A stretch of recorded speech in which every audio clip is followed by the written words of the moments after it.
and welcome to our latest video. As you would have just heard, that's our new theme tune that you guys picked, and we quite like it, don't we, Stuart? What do you think? We do. I think it suits a summery day where we are now. You know, when we've been doing these shows, we've come from winter and have come right through into summer, so we've got less and less dressed. Well, you can kind of see what I'm dressed in. You know, I've gone for the old shorts and t-shirts ensemble. It's a very warm day here at Hinksey, right by the railway. As you can hear.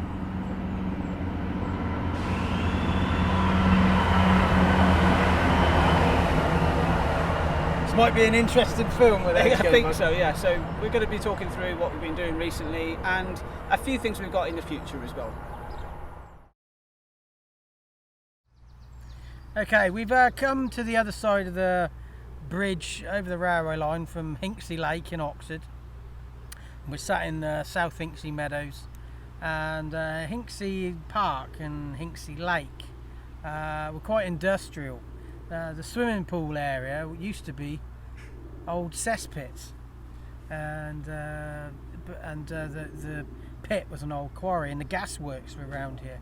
So you know, it's a leisure area now. But it was industrial, gasworks and all sorts were over there. But we're just going to review basically what we've been doing and what we have been doing and what we will be doing. What the last few months, what do you remember, William, about all our workshops and things? There's been a wide variety of workshops in different locations. The one at Wildman Woods comes to mind straight away. That was quite an interesting one to go up through some of the old ancient woodlands up there, and of course also at the Earth Trust as well. That was a slightly different one. It's always different. Every single sensory workshop we do is different because of the participants. You know, people like you come along to them. You make them what they are. It's also the views as well, because the Earth Trust, you had expansive views of South Oxfordshire and yeah, that's true. The North Downs, wasn't it? The Chilterns. Yeah. And then, but Wildman Woods, you feel very closed and protected. Yes. So the venue helps as well. Entirely two different places. So, and it was great to work in both of those as well. What have we got coming up? The workshops that these people could maybe come to. Well, it all depends on when this video goes out. We've got the two workshops coming up over at the Beacon Festival, this will be the second year we've been working there. It's always quite a challenge because, of course, you've got live music going on. We're going to be doing something slightly different this time at Beacon, aren't we? We're not going to be actually on the site, but there'll still be an influence of music, so it's always quite interesting to see how people will actively engage or actually disengage their senses once you've, especially when you've got loud music going on. What I've noticed is music festivals, there are all sorts of nature sensory workshops going on, so we're not the only ones doing this. No, that's it. It all depends on the festival itself, but yeah, it seems to be a growing trend amongst the different music festivals out there.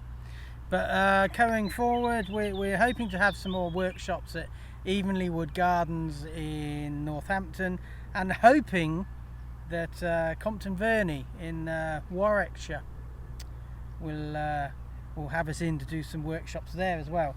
And the weekend when I was at the Wild Fair in Oxford, I was approached by the Sutton Courtenay Outdoor Education Centre, and they want us to run workshops. So people are beginning to approach us. But we want to take you over and look at the railway, another train going by, and we will just talk about sensory engagement on the railway line that many people, when they're on trains, probably not thought about. And also there's the connection between railways and nature as well, and the abundance of nature you'll find around the railways. Yep. So hold on, we'll take you to the railway line. Right, we're back on the railway line. This is the railway between Didcot and Oxford, and for all you daily railers out there, you know who I'm talking about. When you're trackside, when you're by the railway, how much do you notice the nature around you? And have you noticed that how much the railways can sometimes act like a green corridor, especially here at Hinksey Lakes, because especially first in the morning you'll get a load of geese on the lake there, and all the different bird varieties that will fly over you. Railways can really act like green corridors, really, can't they? That is effectively what they are, because the rail companies across Britain, they own a lot of land, and naturally it's linked up because it's a line, and you know, wildlife follow those corridors. So we do a lot of sensory work, William and I. William also runs the Daily Rail, that's who he was referring to, the Daily Railers. Daily Rail is a sort of a daily train publication.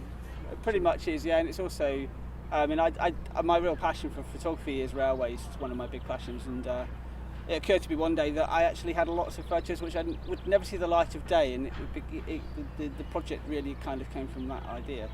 So I generally can find myself quite often here in this location at varying times of the day, so yeah. And we've got a runner running past, so let her go.